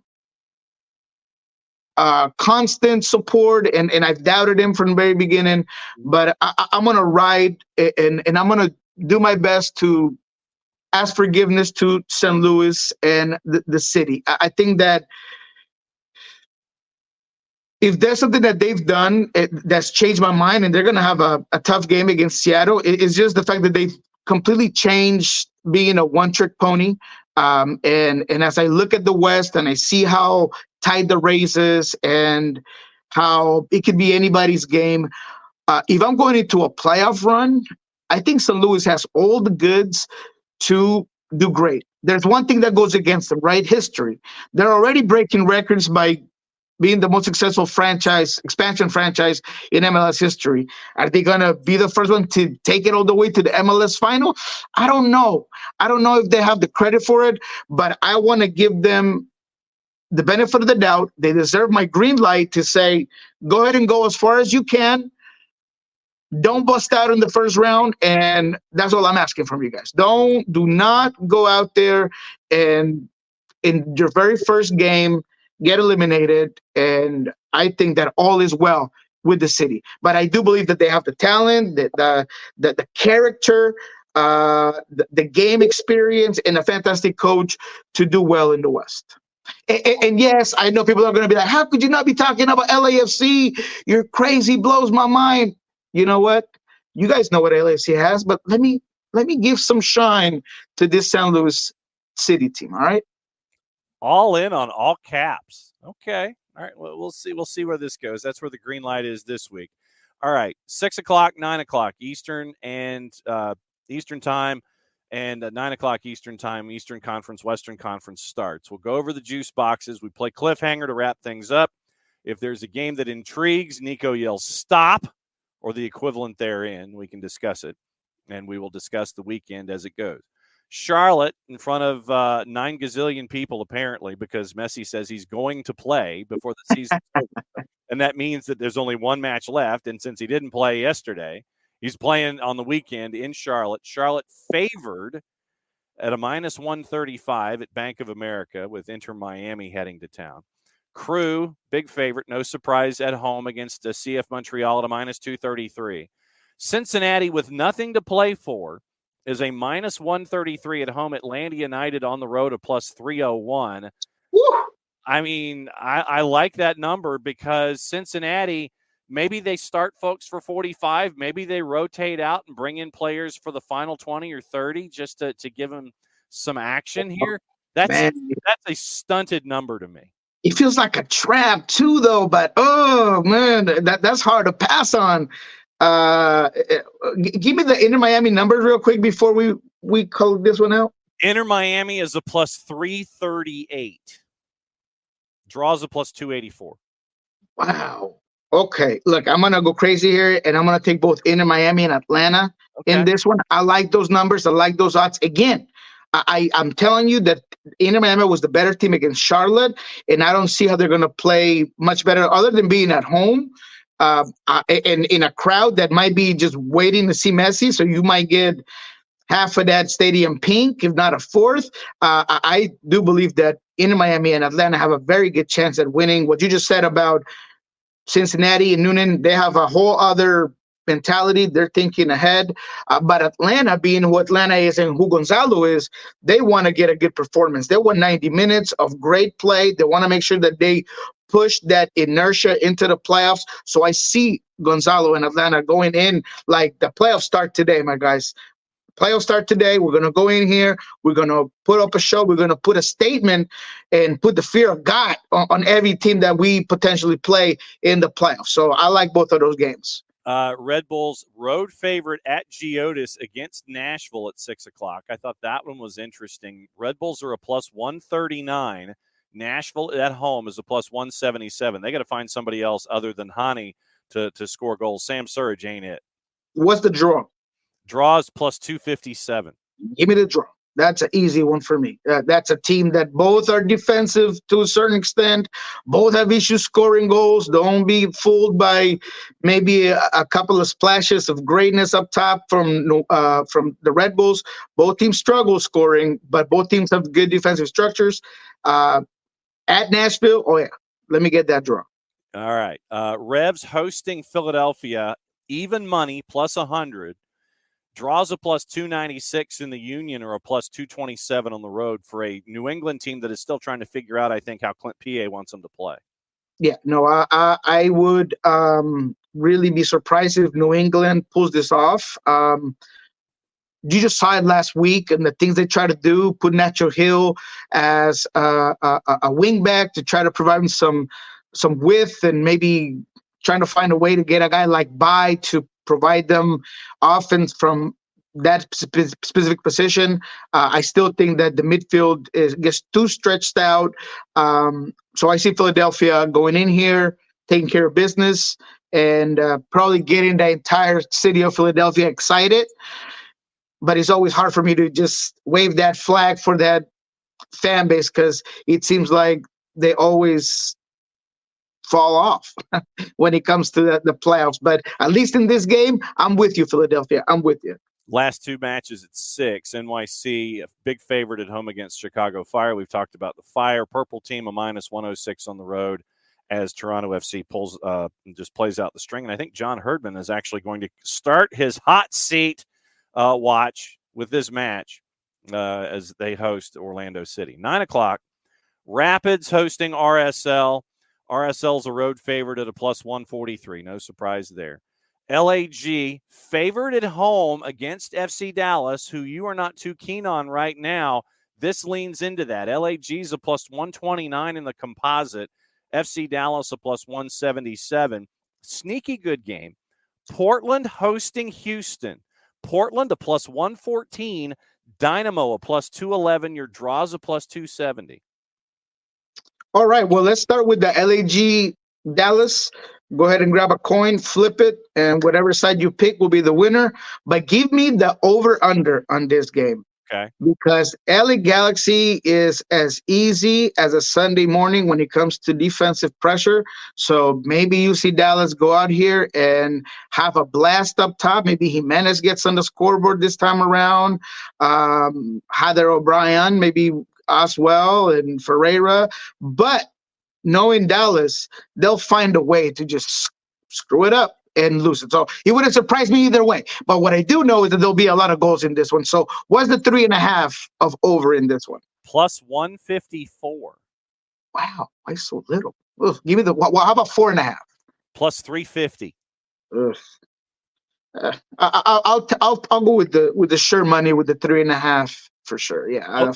Build your wallet up with the sure one out of the blocks, and don't overextend yourself. No. I've chose too many 300s. I'm already. I'm making myself worry. Like I'm putting money already. +154 at 3.5 for the total for Niko with LAG and FC Dallas. Portland favored at home against Houston Dynamo. Quakes on the minus side heavy at home against Austin at a -172. Here's one of those matchups in the chaos at the bottom of the playoff run in the West. Sporting hosting Minnesota United. Sporting favored at home, no real surprise, at a -116. Minnesota a +263 on the road. Your draw's basically a +310. Yeah, that's some good games. To be honest, I think the Portland-Houston's a sneaky good game. Houston's been a must-watch. Houston still needs points. Portland absolutely needs points. Can they make it with a draw? Sure, but they need that sure money because of their goal differential. So that's a really, really good game. And I'm going to give it to Houston. I can't doubt Houston. Yes, it's in Portland. Yes, Portland has been good, and they've sort of kind of, I don't know, surprised everybody by their new form, and they found players that are doing well. But Diego Chara is still trying to get back in full form. Paredes is not there. I think that Santi Moreno is a very good player, but he can fall off certain games. And if there's a team that has experience and quality in midfield to just make you crazy with Arthur and Herrera playing as well as he has this year, MVP candidate this season, I think Houston will take that one. And in the Sporting Kansas City, Minnesota, man, look, man, I should go for Flash, and I should go for the Latinos there in Reynoso and company, but I'm going to give it to the structure of Sporting Kansas City and playing at home and a team that battled through it all and grinded out games. I'm going to go ahead and give it Sporting Kansas City for the Minnesota game. All right, so what do you think about All Caps hosting Seattle? St. Louis City's a +137, draws a +254, Seattle a +179. That's a tough one, man. I'm going to take the draw on that one and go real boring. In terms of betting wise, I do believe this is going to be a draw. Seattle is starting to get some players in their best form. I'm speaking particularly just of Raul Ruidiaz. I think Raul is a guy that this week he had a fantastic week of training. I think that he'll start this game. There's still questions on whether Niko and Albert Rusnak will play together. Will Albert Rusnak play next to João as they've had in the past, or is Brian going to just keep it with what's been working with Josh Atencio and João Paulo and either start Niko or Albert at the 10? So there's a lot of things that are still going to be moving, in my opinion, here with Seattle. So I see a draw against a very good St. Louis side that maybe doesn't need the points as bad, doesn't need that win as bad, but they're still going to want to put up a good performance at home. So I see a draw there. Last one on the boards at BC Place, Vancouver hosting LAFC. Vancouver actually favored at home. We know how tough BC Place is at a plus 134. LAFC is at a plus 171 with that chaos right there at the 2 and the 3 at your last 9 o'clock start. What's going on this weekend? How are you and Pulso Sports and the Soccer Bar and Niko Moreno handling decision day? Oh, it's going to be great, man. First of all, I've been up since like 3 a.m, been working on this really good article for Sounder Hard on Nicolas Todero. So that's going to be up on Friday, I'm hoping. Then we'll have that Spanish interview at Pulso Sports. We're going to break it down on Monday morning at Soccer Bar. So it's going to be, Nico Ladero special. And of course, decision day, we'll probably do a Spaces on X, I guess. I'm just getting used to that. So we'll probably do a space there with a couple of analysts to break down Seattle, break down some of the Western Conference, and we might get into some Eastern Conference stuff, but mainly we're going to focus on the Western side. As always, my friend, great to have you here at 10:30 Eastern time on your second cup of coffee. It was the Rave Green ceramic today, right? That's right. That's the one this year. That's the one for the luck. And, maybe Seattle surprises me and get a win instead of a draw. There you go. He's going to finish up his second cup of coffee. We're out the door. We're back at it again, 9:05 tomorrow morning. Friends from Beyond Goals at 9:30. Weekend Whip Around starts at 10. Will Pelagic, play-by-play voice of Charlotte FC, is going to preview Charlotte and Messi and friends from the Bank of America Stadium. Niko, since you're here, send us home. Alrighty, guys. Enjoy decision day. Watch every game. Obviously, they're all going to be at the same time. So make yourself some time later on. Get yourself some refreshments. Put on that MLS pass and enjoy a lot of those games. We're out. 9:05 tomorrow morning. See you then. Play it safe, everybody. Mucho platio.